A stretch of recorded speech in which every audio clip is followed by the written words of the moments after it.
club was Glen Gardens. And in the 1920s, there were two guys that were caddies. And all the rich people would come to this country club, and these caddies would carry the golf clubs. And after all these rich people would leave, before those two caddies left, they would practice. They would practice, and they would practice. And one of them practiced so much that his hands would bleed. Do you know who those two people were? No. Ben Hogan and Byron Nelson. Oh, wow. Started at Glen Gardens Country Club. Ain't Pretty that something? cool. But that whole area over there, things are changing so rapidly, and more and more people are coming into that area, reinvesting in ways that they haven't done for decades. So we appreciate it. Ladies and gentlemen, I want to introduce to you Robin Barnhart. Robin, I met her at the speaking group that I was a part of over in Dallas.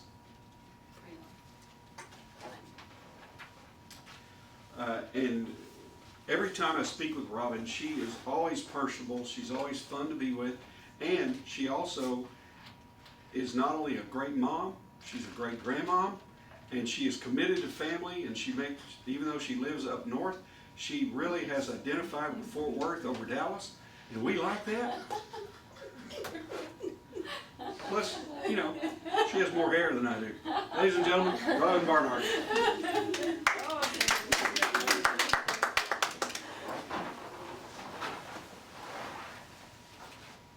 Don't you wish that liar's pants really would catch on fire?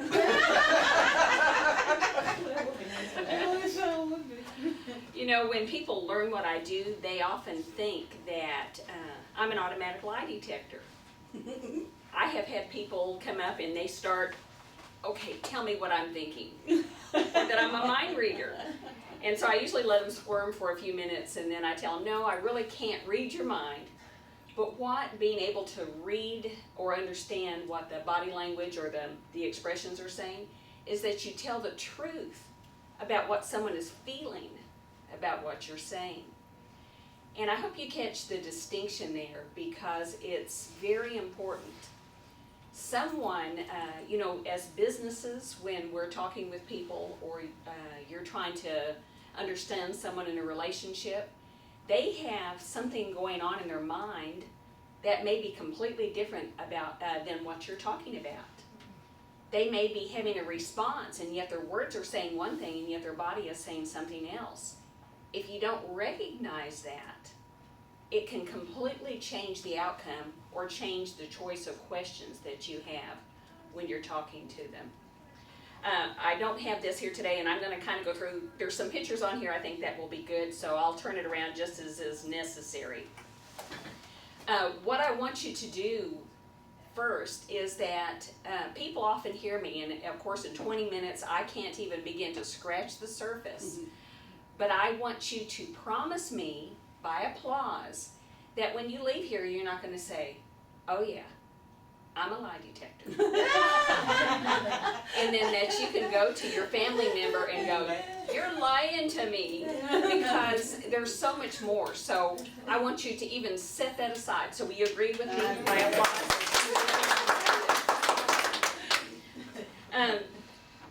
I have a friend that they decided to go to Disneyland. When they had their reservations in place, it was the mom that was doing it, she had the plane tickets and everything. Her son literally came in at the last minute and said, Mom, can we go to Disney World instead? Who of you would have done that? Changed all your reservations I think it was within a day or two. Well, she did. I think she really wanted to go to Disney World instead. They got to the airport, they were sitting there, and she noticed some individuals that had really unusual behaviors. She didn't say anything to her husband and learned later that he had seen them as well. When they got in the plane, the flight attendants also were behaving in an unusual way. They landed in Orlando. Remember, they were going to Florida. That's when they learned that the first plane that they would have been on, American Airlines Flight 11, was the first plane into the Twin Towers. Those individuals that they saw, or those men that they saw, were the men that flew that plane into the tower. What was it that these men were saying without words that gave away their true intent? and not putting any blame on them. Our program didn't even exist back then. What would have happened if they had understood what they were seeing? I hope your impact is never as great as that one. But it just shows that if we really understand what is being said, we could respond to that in a different way. Did you know that when someone sees you for the first time, instantaneously you have told a message about yourself without saying a word? When people see you, if you're going for an interview, and I hate to say this, usually within the first, even a minute, I would say, they have made a decision about whether they'll hire you. And very little of what you do after that changes that outcome. That's true. So Sad- it is important sad but how true. it's important how we present ourselves and what we say and what we do, and you need to be concerned about that. But I'm also going to hopefully spend a little bit of time on the other side of that, on us as the receiver of seeing that message. And I'll show this one, just, I don't know, that's big. Another woman, this was an article I read some years ago, she was talking about her boss. He said that he did not care anything about what someone looked like or their credentials or anything, that he judged somebody just based on who they were and how they knew him. Well, she knew that wasn't true about him. There was a position that was opening up, and she had a friend that had a beard, and he was going to shave it off. So she asked him if he would in fact apply for this position with the beard and then without the beard. Well, when he went in with the beard the first time, she said if he notices the similarity, just say you're cousins or something. He went in with the beard. He was very clean and everything, and went in and applied. Then he went in clean shaven, of course wearing a business suit and everything. Nothing was said about the similarity. When the boss came to her later, he says, you know, I appreciate you sending me those two men. He says, you know, that first one was good, but let me tell you about that second one. He was awesome. When she told him that they were the same individual, he was blown away. He had not realized that he had that bias, that there was something in there that he wasn't looking at, and he in fact was not looking at that individual. I'm going to skip all this. How someone feels about you far outweighs their knowledge. And that's kind of a scary thing on one level, but I want you to know that you do it as well. We have biases about things, and when we walk into something, we have to start setting those aside. And we also have to be aware of what someone else may have, and whether we like it or not. I have a niece that has the little nose ring in her nose. You know, I know that it's popular today. There's so many tattoos and things. She may feel like when she goes in that someone just needs to ignore that. But the truth of the matter is, she has to accommodate that when she's making the impression and then make her statement later. That's right. But when we're seeing someone for the first time, we need to be aware of that impression that we're making. So what I want to talk about is when you meet someone for the first time, greet them with a smile.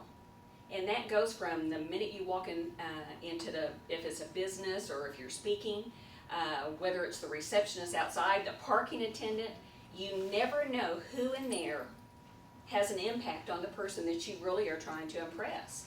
And this is going to be true when you're speaking, which is why we're here. When you're trying to get that business to do speaking, you want to genuinely carry that pleasant demeanor with you wherever you go.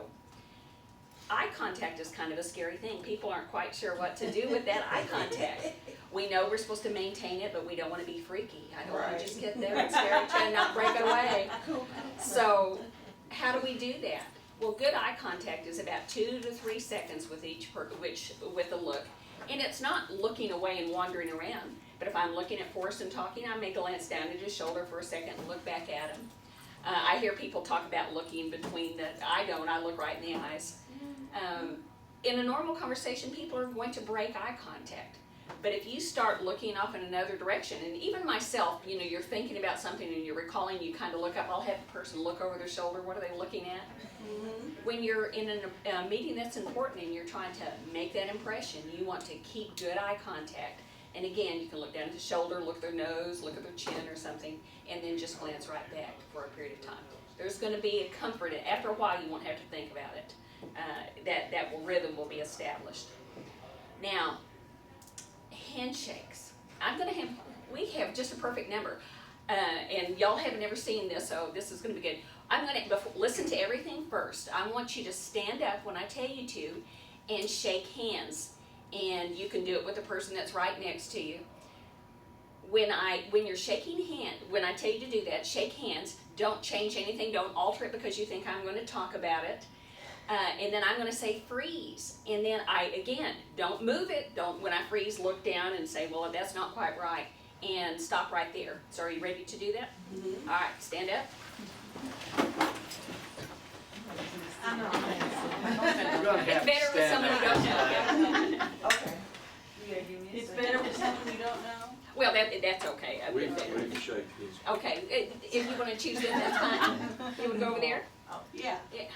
Choose two people you don't know. Shake hands with Switch. me. Yeah. Okay. All right, shake. We're good at that. Yeah, we're good at that. And then freeze. Now, I want you to look at your hand at exactly how it is. Look at everything about you, your body language, what you're doing, kind of observe. I also want you to look down at your feet. Remember what is there, and then we're going to talk about that. You can go ahead and sit down. Okay. I'm enjoying holding his hand.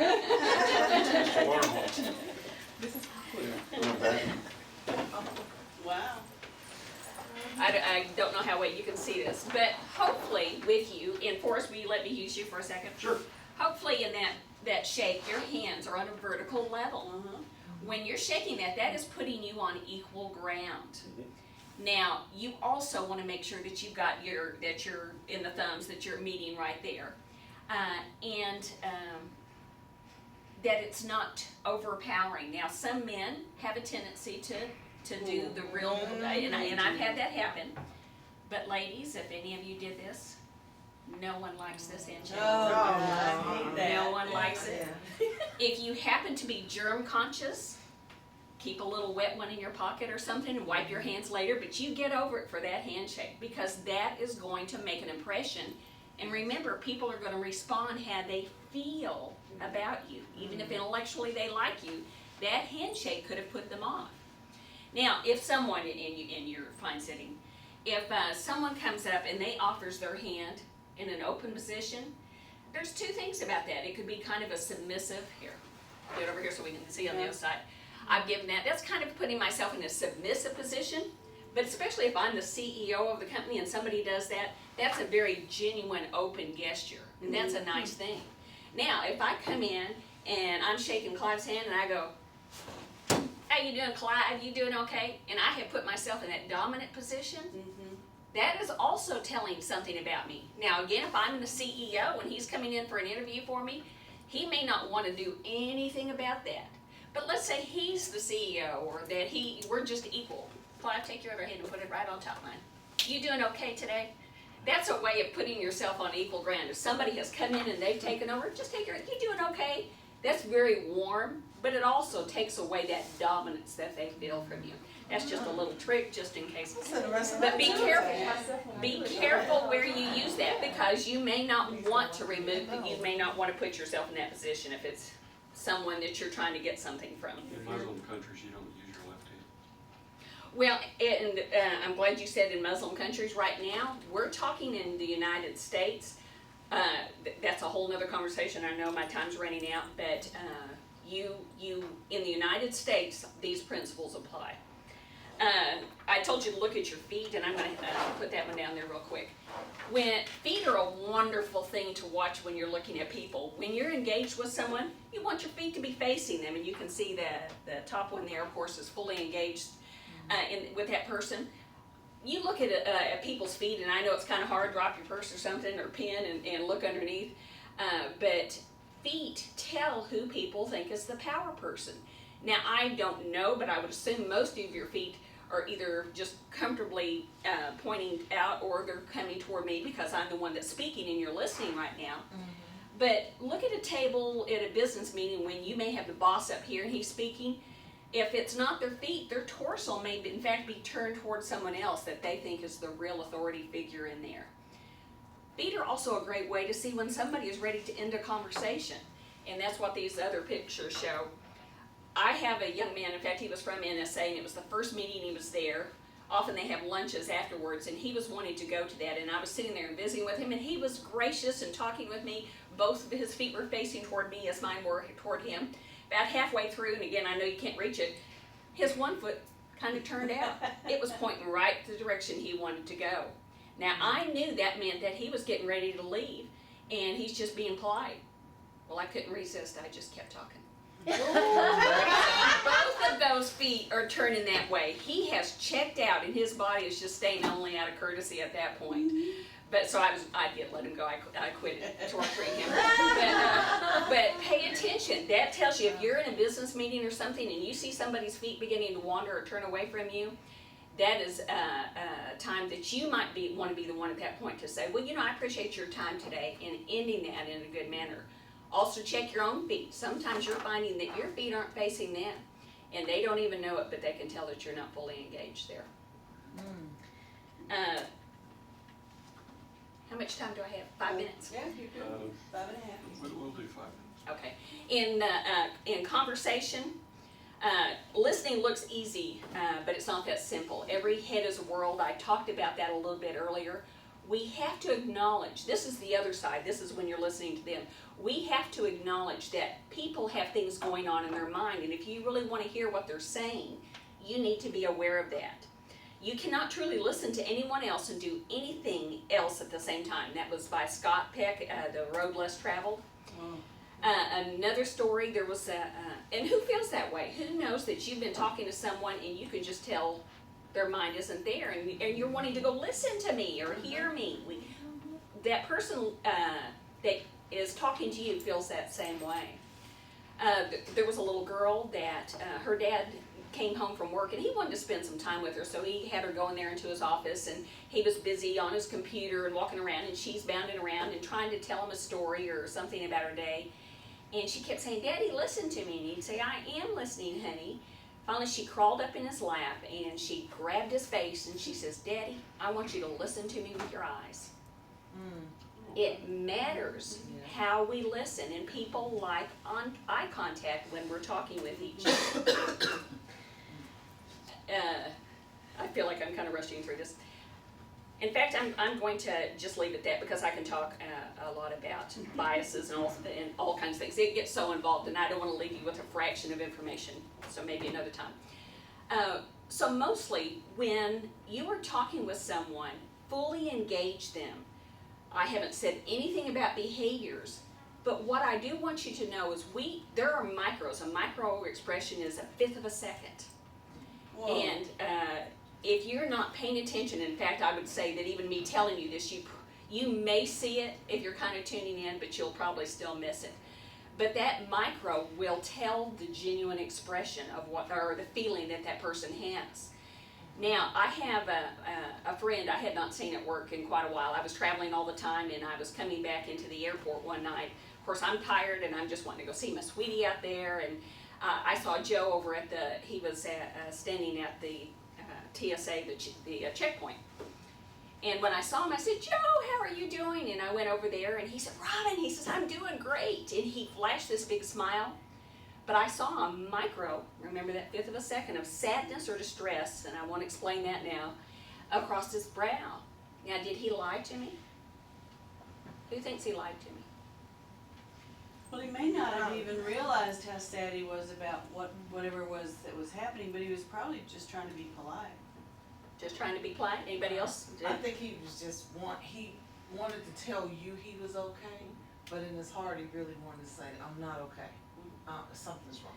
Well, I am so proud of you. I want you to know you're the first group that I've ever asked that somebody didn't say, yeah, he was lying.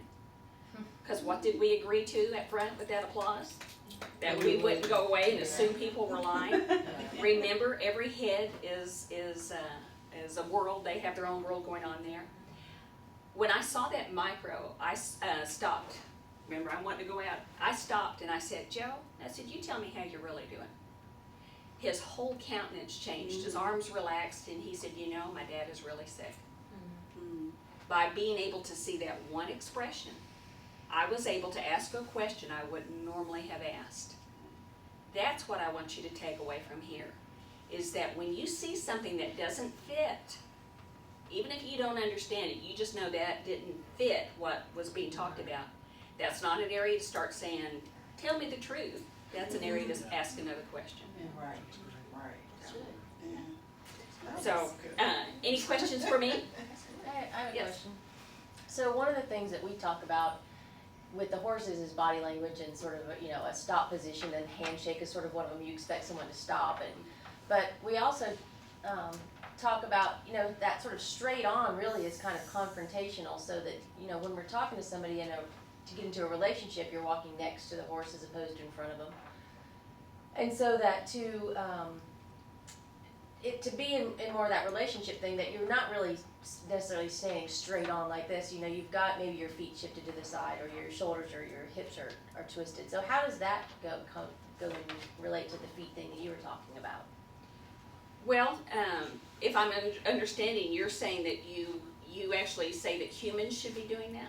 Well, Or I that know, you like should do when that I with look a down at horse. my feet, sort of one was pointing forward and one was sort of off. It's sort of cockeyed. It's not directly facing her. And so I'm wondering, I don't really feel like I was necessarily checking out, Uh-huh. but I mean, what was I? Was I just not aware of that? Well, and I should throw this in there, and that was kind of unfair for me to do. When I had you stand up and do that exercise, you still have a focus up here, don't you? You kind of stop and you turn around and do it, so you may not have adjusted. But where that applies, where you want to, I just want you to be aware of it. It's kind of a fun way to make you think about it. Where you want to be aware of it is when you're engaging with someone and know you want your feet to be fully facing them, even if theirs aren't facing you. And did you know that subconsciously people will mimic your body language? So if you start being fully engaged with them, they will often turn and be fully engaged with you, even if they weren't. Now, if you see that their feet are turning away, maybe they're wanting to, even if they know they're supposed to be there and they're going to meet you, their mind may be elsewhere, and that's kind of telling you something. But what's that a good place to do? Ask another question. Ask another question. Okay. Is there any place that you need to be today, or do you have a few minutes to spend with me? Those are clues about what's going on. So that's an area to ask a question. You want to take advantage of that. If you're sensitive and maybe they have another meeting they're needing to go, they probably don't realize they're not fully engaged, but that's telling you that their mind is kind of someplace else. So if you want their full attention, say, do you have time right now? Can we spend a few minutes, or do you need to be, is there a better time that we can talk about this? Yes. Now, because I'm old, I hope that this doesn't sound confrontational, but what did you think when I walked in the door this morning? When I walked in the door and I just kind of came in, but, because I thought my thinking was I was half-heartedly, well, I don't want to say it so you don't say it, but I was kind of like, okay, I wanted to talk to you at first and say, but I wanted to make sure I wanted to talk to Cindy and say hello to Cindy, because it was more of a respect factor, Sure. because it's her husband. Forrest wanted me to talk to him first, but then I was like, no, let's respect the woman of the house. And, I don't know. That's just me, And I appreciate that, and I think that that's great. I will tell you truthfully, I don't know that I thought anything about Okay, it. good. Those are normal things. And that's another side. I really am not critiquing people all the time. Okay. Even my own Wear family. yourself out. Worry Yeah, about that. you would. Well, yeah, but I'm trying to make sure. Well, but here, as a salesperson, I've been in sales for years. If I sit down to this body language across the table or over what we're talking about selling, I've got some questioning to do, because this person is closed. Right. Can I make some comments about Yeah, that? I might just be cold, I'll tell you that Yes. much, because I stand like this a lot, because Well, but I'm cold a lot. Especially if I've had most of my conversations with the wife and she's sitting at the table like this, and he is making it clear he is not. All right, what was it that we were going to do? And actually, I didn't go fully into that. We need to set our biases aside. Every one of us has biases, and we assume something, like we assume that if a person is sitting like that, and I've been hearing that a lot, that they're closed off. Now, let me tell you, there's some validity to that, but we can't assume it to always be true, because they can be cold. They can also just be uncomfortable. people, there's a kind of a neat thing. Can I borrow your coat for just, or your book? I don't want to touch your drinking utensil. We're sitting here, well, I should have just used the computer here. We're sitting here talking, and if it's a conversation and we're getting along well, if in a minute, you know, I kind of pull, and maybe if it would more likely be a purse or something, I pull it and I put it here, I've placed something between us. That means there's something there that I'm trying to distance. And it could be the same thing in putting my arms there. Sometimes that's all the protection we have. I know if I'm sitting on the front row at the church, I like the second row because it's got that bench right there that kind of protects you. I know it's just that one little, but if you're sitting, you might more often see that person kind of, that doesn't mean that they're shut off from you. They're just not feeling real comfortable yet, necessarily. So we need to realize that sometimes it's more about letting them relax. Well, what it says to me is I have questions to ask. I gotta figure out if he's cold, or mad, or made up his mind already, or has an objection to the, I mean, I need to figure out what, because this posture is a whole lot different from this one. And the interest in what we're doing. Well, I would not worry at that point as much about trying to undo that. I would just start, that's where the warm, you want him to be relaxed. Mhm. We as speakers, do you care if I pick on you for half a Just second? pick. Okay. I won't say it because we all get there, and I will tell you, I do this too, even being aware of it. We do stuff even when we think we're comfortable in an environment, we're not aware of it. When Forrest got up here, the first time, he didn't after that, but when he first started talking this morning, he was continually doing this. Mhm. That's kind of a self-medicating, soothing, I've got Mhm. a rub, touch it. That's just, you know, even though we're used to talking, when we first start, there's still, even within us, there's a little bit of excitement or stress, and that's kind of a soothing, self-medicating. Now, he stopped doing it after about 2 minutes, so it was a I noticed non-issue. everybody relaxed. Well, and he also tends to step side to side, Mm. and then he'll quit. When he gets into what he's talking about, he'll And stop. that's that same thing, and I'm much that same way. I'm a real pacer, especially when it first starts. Mhm. Those are all ways of kind of releasing that anxiety, and once you kind of get into the rhythm, that will dissipate somewhat. I know I videotape, I try to videotape as often as I can because I'm trying to make, anyway. I was sitting, I was being introduced, and I was sitting over here, and the person was introducing me, and I'm smiling and looking at him, and just, you know, I think I saw in the video, it was kind of like this. I was sitting there. Well, you would look at that and you'd think, oh, she had a hangnail or something she's picking at or whatever. I looked at that, I did not have a clue I was sitting there and doing that. All that is the same thing. It was just that release, that stress, that self-medicating, that touch, you know, it's a way of getting rid of that. Now, those in themselves, people, all of us have behaviors, so we're not wanting to pick and analyze, oh, they are doing their nail, they must be upset about something. So don't take it too far, but just know that sometimes things are just that. They're not something that we need to worry about or change them. We need to present ourselves and make them feel as comfortable as we can, and those things will take care Would of you themselves. say that when you observe someone's behavior, it's very important not to make a snap judgment about it into a hard and fast rule? It's just an indicator, and people can move from one place to another. Well, you know, they're indicators, but they're pretty valid indicators. We just don't know what of. I know. It's like, you know, of course, in the business of looking for that high-risk individual, the terrorist, the Department of Homeland Security, or the program that I'm certified in, we're the only scientifically validated program in the world. And I don't know if you know how significant that is. Yeah. But what they found was, you know, they thought about, well, it's the TSA officers. There's behavior detection officers out there. Most of you don't know they're out there. You probably have never seen them. There's not that many of them. But if you have someone randomly going by and say that was a tile and they walked over it, and they're going to do screening on that individual just based because they crossed that tile, that's random. As opposed to an officer that observed behaviors, and there was something there, and I can't talk about a lot of it, that caused them to think that they might have a higher risk, and they do additional screening on them. It was 500 and some times, I don't remember the number, more accurate.